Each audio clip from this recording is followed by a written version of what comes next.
In honor of Brie Larson being announced as the voice actor for Rosalina in the upcoming Mario Galaxy movie, as well as the importance this film had on a younger me, I decided to rewatch Captain Marvel and see what present day me thinks. Captain Marvel, heralded as the first female superhero led film within the MCU, came out on March 8th, 2019, actually coinciding with International Women's Day. It was the 21st film in the entire Marvel Cinematic Universe and was released at a time when many, including myself, were fairly invested in those films. I grew up in a comic book superhero household, so I, perhaps more than some others, had built in knowledge about both Marvel and DC. I myself am more of a DC girly when it comes to my favorite characters and media, though I'll point out that I am not talking about the DCEU. Those movies were largely abysmal, in my opinion. DC was winning at TV shows in that era, while Marvel was winning at films. But regardless, I do have an appreciation for Marvel as well, and my father and brothers seem to always prefer Marvel. Stylistically, I've always loved the Marvel Comics universe, with ingrained memories of the colorful 90s cartoons, my favorite being X-Men and Spider-Man. I also grew up watching the 60s Spider-Man cartoon, so I have familiarity with different eras of these heroes. In early 2019, the superhero boom was still going full force, not to start dwindling until a year or so later. I'll admit that during the height of the superhero craze, I had a slight haughty attitude, especially when it came to the films, because I had always been viewed as odd for my affinity towards this genre as a young girl, and then all of a sudden it transformed into this huge pop culture movement. I don't feel that way anymore, and I feel it was silly of me to care at all. And actually, the MCU really contributed to the more normalized and accepted view of any gender liking superheroes, to the point where now it kind of seems strange that anyone cared at all. Shortly after this film, actually probably after Endgame, my interest in superhero media faded fairly quickly. This also coincided with the end of, or nearly the end of, the CW's Arrowverse, which I was also quite fond of. And even though it still remained, it definitely declined in quality. I still have not seen the last few seasons of The Flash or Legends of Tomorrow. And I believe that the last MCU film that I actually saw was Black Widow, and I did really enjoy that film as well. I know that the MCU is still going strong, focusing on some new Avengers, and it still has a large fan base, but my personal self has changed quite a bit, and I don't feel the same interest I once did, though I do still appreciate the impact it once had on me. I still have not even seen the Captain Marvel sequel, and I honestly don't feel that I need to. Sometimes what we get out of media is ephemeral, and that's okay. Things can mean something to us at one time in our lives, but as we evolve, it's okay to not feel so attached to it anymore. We can appreciate something's impact without gluing ourselves to it for all eternity. That being said, this movie's impact does still remain, and I do have a Captain Marvel baseball cap that I still wear with decent regularity. Despite my boasting of comic knowledge, I did not actually know too much about Captain Marvel and was excited to see this film. The 90s aesthetic also really appealed to me, and even though I never really knew her work prior, I grew to admire Brie Larson. Her strong character portrayal actually coincided with my conscious bisexual awakening, and I have very fond memories of that time in general. In fact, the first date that I ever went on with a girl was to see Captain Marvel at the AMC theaters in Times Square. So it is quite a meaningful piece of media for me. I have not seen it in many years, and it just feels like a good time to circle back and see if it still retains the magic I once felt it did. So, notably, the Marvel Studios introduction, which typically shows scenes of the various heroes and plays before any MCU film, shows footage of Stan Lee and all of his cameos as a tribute, as this was the first MCU film release following his death. Also, I have to say, they really knew what they were doing with that song because it always hypes me up before the start of a film. This story begins introducing us to our protagonist, Carol, who I will often refer to as Carol, despite the fact that we only know her as Veers until a good way into the film, so I might use both names interchangeably. She awakens from a nightmare on the planet of Hala, the capital of the Kree civilization. She seeks out Yonrog, her commander, to spar. From this scene, we learn their dynamic is that of mentor and mentee. Yonrog urges her to let go of her past as it causes her doubt. He is all about control, stating that there is nothing more dangerous to a warrior than emotion. Her humor is just a distraction that makes her vulnerable, and her anger only serves the enemy. Yonrog wants Veers to be the best that she can be. She loses control in their fight and is sent to commune with the Supreme Intelligence, the AI leader of the Kree civilization. On the train ride there, the two discussed how no one can view the intelligence's true form, that it takes the form from one's subconscious, making the experience personal and sacred. No Kree would ever divulge who it is that they see. In this conversation, we see genuine warmth between Yonrog and Carol, and their relationship fascinates me, and I will get more into it later. As for the actual supreme intelligence and this concept, I find it actually very scary from a human point of view. The Kree society seems to punish individuality and definitely punishes emotions, and to have to be sent to an AI all powerful leader to be corrected after falling out of line, that's legitimately terrifying.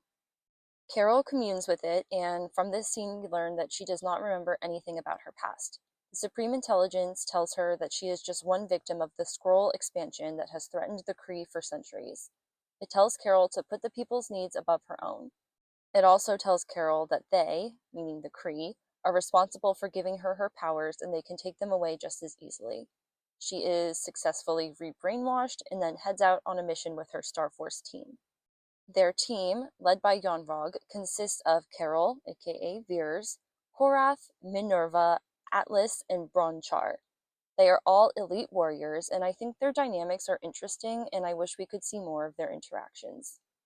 They seem to have good banter and get along well enough, though there are some exceptions to that that will be mentioned later. They head out on a search and rescue mission for their spy Solar on the planet of Torfa. For the good of all Kree, they declare, and I will say that their uniforms are actually very cool looking, and I really like the blue Kree theme. Their mission goes awry as they encounter Skrulls, and Veers is captured by the Skrull General Talos. In this sequence, we see the Skrull powers demonstrated, how they can sim another being down to the DNA. We get a really rather cool scene as the Skrulls root around Carol's subconscious. We hear Talos almost narrating Carol's memories. Higher, further, faster, baby, we see her with a friend at an Air Force base. We see scenes of her childhood, her critical father. We see her struggles as a cadet, being hazed by the male recruits. We see her with her friend and her friend's daughter. And then finally, we see her talking with a woman who is the same woman that she sees as the Supreme Intelligence. This is also the woman that the Skrulls were looking for within her mind. They see her name, Dr. Wendy Lawson, along with the word Pegasus. They need her as a link to a Lightspeed engine. At this point, Carol regains consciousness and becomes aware that she is detained on a Skrull ship. She breaks out, even with power-dampening cuffs on, demonstrating her power and combat skills. She is able to break the cuffs and accidentally burns a hole through the ship. She crash lands right through the roof of a blockbuster on planet Earth, right in the heart of LA. There are obviously lots of humorous interactions that would naturally come about from a being from space, from another planet, talking to 1990s Americans. Lots of these sort of misunderstandings and funny interactions are part of the movie's charm. She tries to contact Star Force Command, which just reminds me of Buzz Lightyear. We see the Skrulls wash ashore and transform into humans. Carol uses equipment from a Radio Shack, including a Game Boy, to establish a connection to her team. She relays what's just happened, and Yonrog has a noticeable reaction to hearing what planet she's on. He tells her to stay put until they arrive and the call gets disconnected. Bronchar asks Minerva if she's ever been to planet Earth, aka planet C-53. She replies, "Once. It's a real shithole." And that's very funny and in many ways very true. But I'm also going to defend Earth and point out all of the beauty and wonder that is present on our planet. We live in a very cool place. Agent Coulson enters the scene, and people will remember him from being a main character on the Agents of S.H.I.E.L.D. show that I never watched. But I also, and many will also, remember him dying in the Avengers movie. I guess it's cool to see him here in his earlier days. Nick Fury shows up to question Carol about the Blockbuster incident, and I'll note now that both he and Coulson are de-aged for this film, and I remember at the time thinking that it was pretty well done. Not long before this movie, de-aging characters always came out very wonky looking, but in this film, I don't find it distracting or off-putting. Carol tells them about the scrolls, and they laugh, thinking that she is cuckoo, and she replies, "Oh boy, you guys don't have any clue, do you?" And I feel like this applies to the majority of the human population about so many things. A scroll attacks and Carol chases after them as Fury and Coulson have a fun little pursuit in their car. Chase scenes are kind of fun, aren't they? Carol follows the scroll onto public transportation, and we get both our Stan Lee cameo as well as the scene from the trailer that was memed to all hell where Carol punches a scroll that's simming an old lady. It's nice that the citizens on the train work together to try to save who they believe to be an elderly woman. Faith in humanity type stuff right there. But due to that, the scroll escapes and changes into someone else. Carol ends up at the train station as Fury gets a call from Agent Coulson, who was left at the Blockbuster. The scroll that was simming Coulson attacks Fury and they crash the car. Carol is wandering around, searching for the scroll, and getting a lot of weird looks by the general public as she is in her Star Force outfit. I realized while watching this that, like, these days, people would not really care about someone wearing such a strange outfit. People wouldn't really bat an eye. But it really wasn't that long ago that it would have been very strange and not exactly socially accepted to wear such things in public. Fashion, in this sense, really demonstrates the loosening of societal norms and standards that has occurred over the past few decades, but really especially within the past few years. People are now much more comfortable with, quote, odd fashion styles, and it is really interesting to witness and be a part of this shift. This also correlates to a lot more in society, but for now, back to the film. Fury regains consciousness to see the scroll has returned to its true physical form. He also receives an eye injury, though that is just a red herring for the injury that actually causes him needing to have his iconic eye patch. Carol ends up at an internet cafe to look for things that she saw in her memories, and it's really fun to see. I personally am too young to have actually ever gone to such an establishment, but I do yearn for smartphone free, even internet free days sometimes. Certainly for a world without phones. Carol is harassed by some gross loser on a motorbike, but she ends up stealing it and wearing a kick-ass outfit.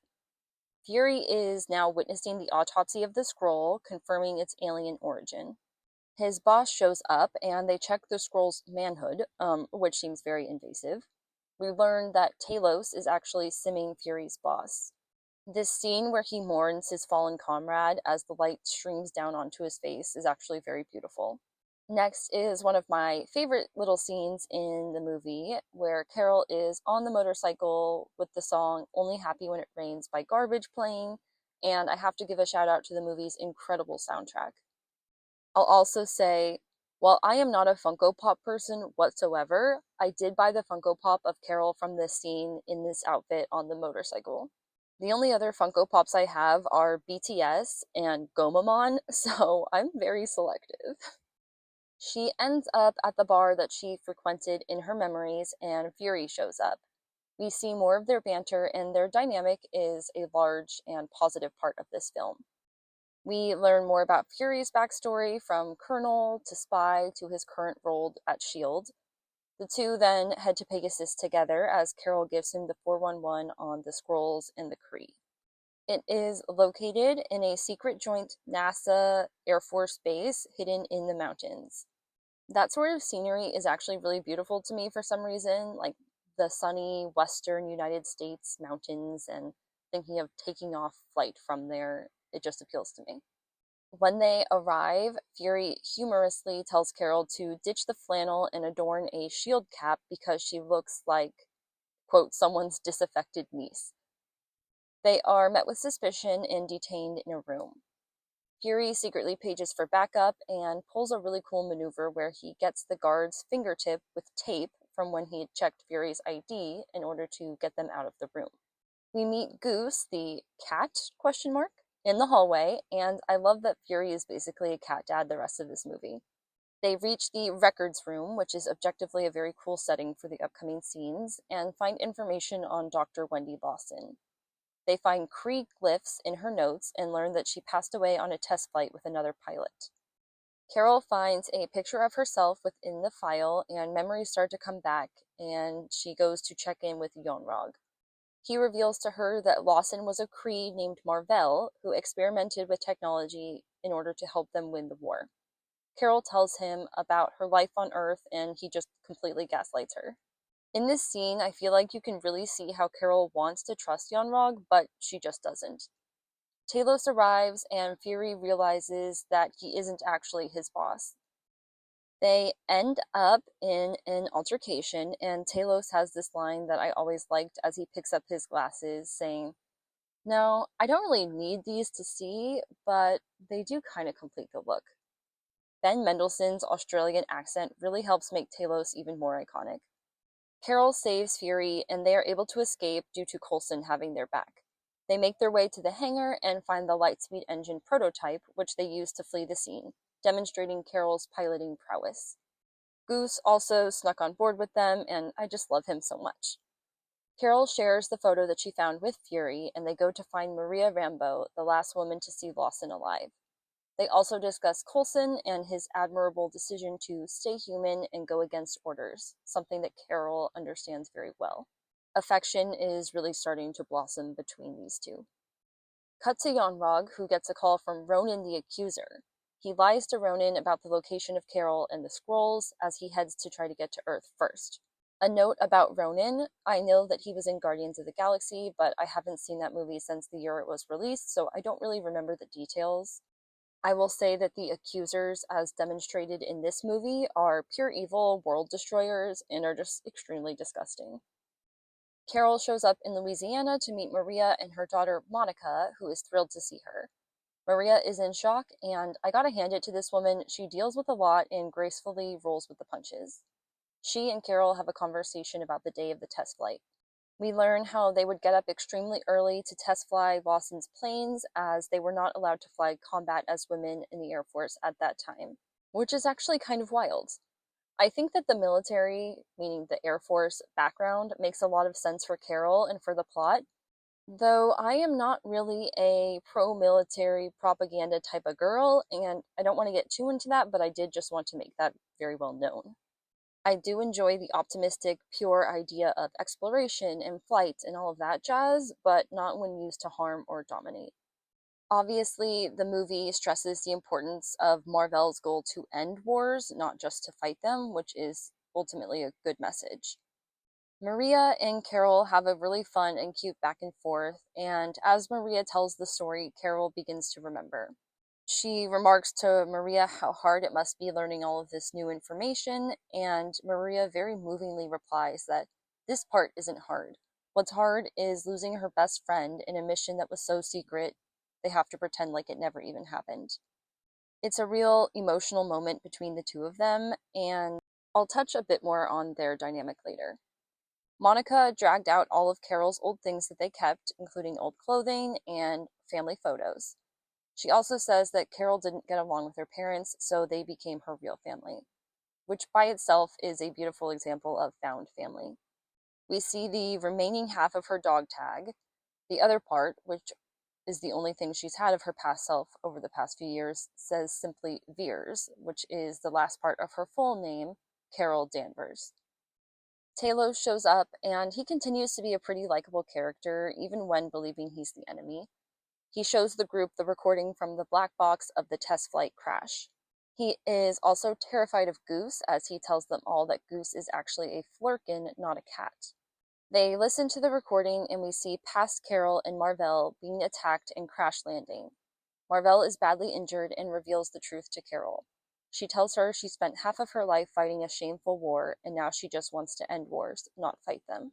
She tells Carol that she has to remember the coordinates, that she has to save them. Her last desire is to blow up the engine, but she is shot before she can do so. Her killer was Yonrog.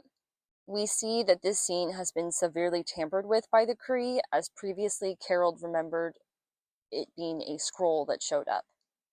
Carol, in the past, shoots the engine, blowing it up in a visually stunning scene showing the origin of her powers. Back in the present, Carol reckons with being betrayed and lied to. Talos tells Carol what's really up, that the Skrulls are merely refugees after resisting the Kree rule, simply wanting a safe home. He is after the energy core, which powered the engine that Carol blew up, to take the Skrulls to a home far enough away from the Kree. He appeals to her, a fellow victim of the Kree. Carol is having an identity crisis, but Maria helps remind her who she really is. She acts as her true anchor, and you can feel how much she loves her. A line that I really love that she says is, "You were the most powerful person I knew way before you could shoot fire from your fists." They tearfully embrace, and this is a very beautiful moment.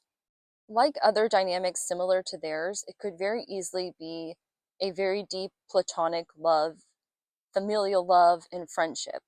But I would be remiss not to mention that I do remember seeing them being viewed from a queer lens, and I feel like that's also valid, especially as they helped raise Monica together. But regardless of what their relationship is, they are just two people who love and support one another. The coordinates Marvell gave reveal the location of the energy core and that it's in orbit around the Earth. Talos' science guy couldn't figure that out, but huge shout out to him because he makes adjustments to their ship to enable them to fly in space. Also, for another reason to be revealed in a moment. Before they leave, Monica helps Carol adjust the colors of her uniform and they have a nice scene together. Monica is bright, optimistic, and sweet. She is also very strong for experiencing what she does and remaining to have those aforementioned traits. For example, believing to have lost Carol at such a young age would have been quite impactful, and seeing an alien simulate your mom, that's also a lot. I know that she is featured in the Marvels, so I'm sure there is more to learn about her that hopefully aligns with the character this film shows us. I also didn't know when to say this, so I'll say it now. Maria has an incredibly beautiful house, and the Louisiana backdrop is just gorgeous. The Air Force must pay her well. Yon-Rogg shows up and encounters Carol. He parrots a line that she had said to him earlier, "I'm fine, thanks for asking," and smiles, again betraying this affection that he has for her despite anything else. This is now also reason number 2 for the science guy shout out. This was actually him simming Carol to buy the others more time. Yon-Rogg sees through it and kills him.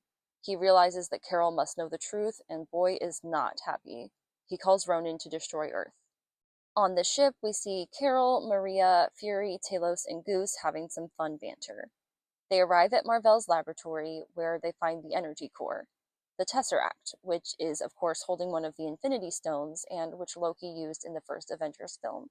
They realize that they are not alone in the lab, and we find out that Skrulls have been living there, including Talos' family, showing us why this has been so important to him and humanizing, for lack of a better word, both him and the Skrull race.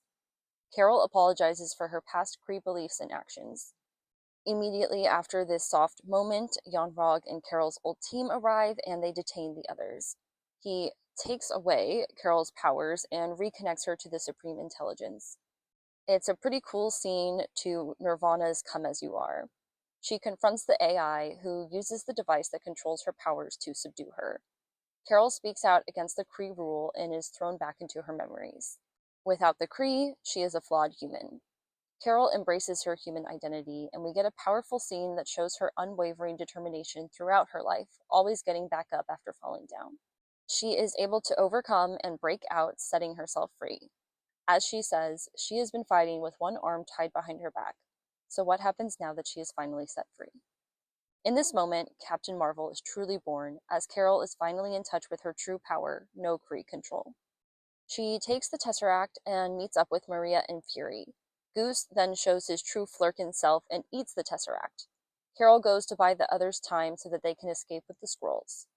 She faces off against her old team as the song Just a Girl by No Doubt plays, and it's just so great. Throughout this fight, she is learning to control her true powers, and the dynamic of we used to fight together, but now we're enemies is always an interesting one. She and Minerva have a scene that demonstrates their overall dynamic. Carol asks if the reason they never hung out was because Minerva always knew the truth, and she replies, "No, I just never liked you." She then proceeds to shoot her with a Nerf gun. She has had those feelings of jealousy, competitiveness, and dislike, as she was previously the favored sort of right-hand man role for Yon-Rogg, which is seen an example of that when she accompanied Yonrog to Earth when they first encountered Carol. The Kree realize that Carol was distracting them as the Skrull are able to get onto a ship with Fury, Maria, and Goose. Minerva pursues them as Carol and Yonrog stay at it. Carol falls into space, and for the first time, she begins to fly on her own. Maria blows up Minerva's ship, which is a rather sudden end to that character, as then Yonrog begins to pursue. Carol knocks him down to the Earth as the accusers show up, dropping bombs on Earth. We are shown here just how insanely powerful Captain Marvel is, and she's the strongest hero in the MCU for a reason.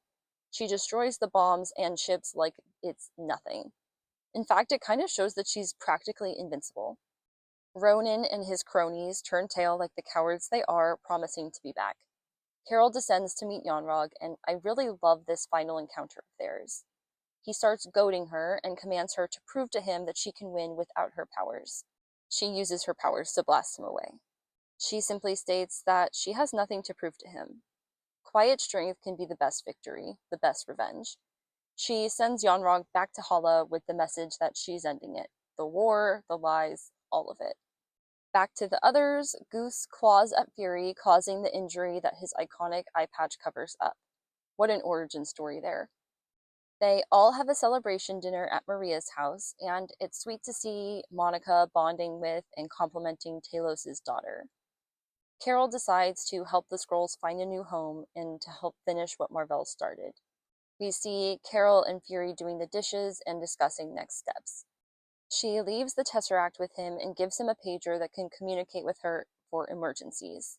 We saw this pager at the end of Infinity War. We saw Fury calling for her before not feeling so good. She then says her goodbyes to Maria and Monica, saying that it's hard for her to leave them. They hug goodbye and she takes flight, leading the Skrulls into a new day. The movie ends with Fury telling Coulson about his initiative to find more heroes, which he names after Carol the Avenger Danvers. Okay, sure. And that's the end of our movie. I want to strongly recommend that you watch the end credit scene for this film, as it is visually extremely striking and beautiful, and it honors the cast very well. It also continues with the film's incredible soundtrack. Post-credit scene number 1. This scene is post-snap with Captain America, Black Widow, Bruce Banner, and Rhodey analyzing Fury's pager as Captain Marvel appears, asking where Fury is. Post-credit scene number 2, Goose pukes up the Tesseract onto Fury's desk. Okay, that felt like a lot. Honestly though, what a great movie. I really like how the story is revealed in a non-linear fashion. I have always enjoyed stories told that way, and this was really pleasant as the pieces all slowly come together. It is one of the film's strong points, and the twist of the film was also very well received. The movie's theme of trying to end wars, of saving refugees, is something to be embraced, especially within the violent MCU that often treats death as inconsequential when it's really not. The pacing of the film is consistently pretty good as well, and I like the balance between epic space scenery and aesthetics and 1990s Earth. I've already mentioned a few times the wonderful soundtrack, and that also extends to the tracks that were composed specifically for this film. The actors all did so well in their character portrayals, and I have just a bit more to discuss on them. First of all, Fury. His character had been well established and understood by this point in the MCU, and I think his younger self is right in line with that. Learning of the origin of his eye injury and having that be from Goose is kind of amazing. And speaking of, I love seeing Fury be such a cat dad to Goose and demonstrating his sweeter, more compassionate side that we don't often get to see. I also obviously love his buddy cop dynamic with Carol, seeing them slowly gain each other's trust and then become true friends. This is obviously beautiful in and of itself, but especially because Fury is often in more of a position of power, authority, and seriousness with the other Avengers and MCU characters. He and Carol being on a level playing field is nice to see. Additionally, we see his budding mentorship towards Coulson, and he clearly has already had a positive impact as Coulson is shown to be free-thinking and an agent of his own. Obviously, then is also his relationship to Talos, which I know is further played out in the Secret Invasion series, but I have not seen that and probably won't. And just within this film, they grow to understand each other in real ways, and their dynamic is quite enjoyable, just like Havana. Talos is another character that is a peer to Fury as opposed to a subordinate like we often see. And more about Fury is just that he's pretty funny, which I'm sure people can remember from other standout scenes he has within the franchise, but it's something that's very obvious in this film. One last thing to note about Fury, I don't see how he never utilized the pager that she gave him ever before. Like, yeah, Thanos is a next level threat, but so were some of the previous villains. Obviously, I understand within the context of reality and this being the 21st movie within the MCU, but I just feel like he would have called her a bit earlier. A brief remark on Talos. I have already mentioned that I really enjoyed his character and how he was portrayed. As a general, he has a lot on his shoulders, and we see him go to any lengths to reunite with his family. He is shown to be paternal and caring, funny and likable, and skilled and strong. As either villain or ally, he is a strong character. Next, Maria Rambeau. Maria is a strong, understanding, skilled, brave, and caring woman. She is a single mother, a skilled pilot, and a wonderful friend to Carol. She just really rolls with the punches, and that would be quite hard to do in her circumstances. She has always had a desire to be helpful, to fight for what she believes is right. She and Carol had to face some sexist BS in the Air Force, but she persisted through it, and I just wanted to highlight her strength and importance, and again, I'll compliment her super nice home. Regarding Marvell, we don't get to learn too much about Marvell, but we see the very impactful and positive effect that she had on both Carol and Maria. It must have taken a lot for her to break against the Kree and help the Skrulls. Annette Bening does so well both as Marvell and as the Supreme Intelligence. Just such a good performance. According to this article that I found, the directors revealed that Marvell was actually originally going to be a male character and was going to be written as a love interest for Carol, as was in the comics, but it was decided kind of later on to change the character into a woman and to tie her into the Supreme Intelligence. And, like, oh my goodness, thank God for that. I really, really like that this film does not have a romantic element because I think it really allows Carol to shine through and stand on her own. The last character I'll mention before getting more into Carol herself is Yonrog. I've mentioned multiple times that his relationship with Carol interests me, and yeah, it just really does. I know that Jude Law's incredible performance has something to do with that too. He is both savior and oppressor to her. He literally gives Carol his own blood to save her after she blows up the engine, something that he so impassionately says when he kills the science guy that was simming her, that it's his blood coursing through her veins. They definitely have a strong bond, and Carol, as Veers, really trusts him and looks up to him. Despite all of that, their relationship is inherently toxic, and Yonrog lies to, brainwashes, and suppresses Carol and keeps important truths from her. I suppose part of the reason for him doing all that is because that's what he truly believes is best for her as a Kree soldier. I think that he does have a genuine level of care towards Carol, though that is eventually superseded by his dedication to his orders, as well as his fear of her. That fear is key. He has always been afraid of who she really is. He cares for her, yes, but on his terms and with his conditions. Their final scene is quite powerful in the sense that he is essentially revealed to be pathetic, and his bravado does little to hide his fear. As Carol tells him, she has nothing to prove to him, and that is the true revenge, by the way. When someone hurts you, sometimes the best thing to do is to starve them of a reaction and just cut them out of your life. The best revenge is a life well lived and all of that. That brings us to Carol Danvers, star of the show. I love her. I love her blunt nature, her humor, her smart assery, her wardrobe. She is powerful and human, and I'm just a fan. Her insane powers are very cool to see, and I think she carries herself with quiet grace for being such an all-powerful being. She never feels the need to explain herself, she just rests in the quiet knowing of her power. I like her as both Veers and Carol. It's interesting to see her becoming more the character of Captain Marvel by marrying both her human and Kree sides. Her time on Hala was well spent in that she learned and grew a lot. She became forever changed, and I think we can see that, we can see her more alien side remains even after she regains her human memories. She is shown to truly care about her friends and loved ones, absolutely, but there is also this layer of aloofness and self interest. And I mean that mostly positively.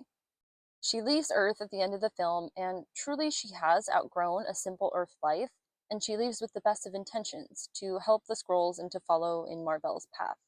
Yet she leaves a lot behind. I'm sure this is further addressed in the Marvels or maybe even Secret Invasion, but the post credits scene indicated to me that her arrival on Earth post snap is her first time back since the end of this movie. If so, I would imagine Maria and Monica and even Fury would feel a sense of abandonment, maybe even Earth in general. Regardless, Brie Larson's portrayal of Carol Danvers is a wonderful example of a strong hero, and I feel this film feels very refreshing and even standalone within the MCU. Alright, now that I've sung the movie's praises, I will say that I am glad to have revisited it. It does still retain that magic that I once felt. It's a very solid story and remains impactful and meaningful. It also kind of re-sparked some interest in me for the MCU, but I don't have any plans to watch or discuss any Marvel films at this time, but who knows what the future holds. I would like to thank you for watching this video. Please like, comment, and subscribe should you feel so inclined. Higher, further, faster, baby.